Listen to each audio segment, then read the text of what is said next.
So sir compare to women మెన్‌లోనే ఎక్కువ mental stress issues ఇవన్నీ ఎక్కువ ఉంటాయి అనుకోవచ్చా? రిలేటివ్‌గా కరెక్టే అండి ఆ విధంగా. ఎందుకు బయటపడట్లేదు కాబట్టి. అంటే స్ట్రెస్ తనకి లేదా ఈ రోజుల్లో వర్కింగ్ అంటే అందరూ వర్కింగే అండి. Women are also equally working. Men లాగానే వాళ్ళు వర్క్ చేస్తున్నారు. ఇంకా వాళ్ళకే స్ట్రెస్ ఎక్కువుంది. అవి చేసుకొని ఇల్లంతా వాళ్ళే చూస్తున్నారు. పిల్లల్ని చూసుకుంటున్నారు. మరి వాళ్ళకి లేని స్ట్రెస్ నీకెక్కడి నుంచి వచ్చింది? వీళ్ళకి లేదని నేను అనట్లేదు.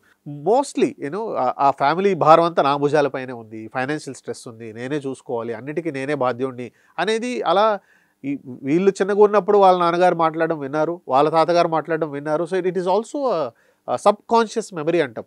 తెలియకనే వాళ్ళకి ఆ బాధ్యతలన్నీ నావే, ఈ భారం అంతా నాదే అనేది గట్టిగా నాటుకుపోయిందనమాట. సో కాస్త అటు ఇటు ఉన్న ఇంటిలో మీ ఫర్ ఎగ్జాంపుల్ వైఫ్ ఉన్నారు. She is also equally earning. తనంతటను కూడా సంపాదిస్తూ ఉండొచ్చు. కానీ అది మగవాడికి అక్కడ అంటదనమాట. తను ఓకే ఫైన్. కానీ స్టిల్ రెస్పాన్సిబిలిటీ ఈజ్ మైన్ అనేది చాలా స్ట్రాంగ్‌గా ఉంటదనమాట.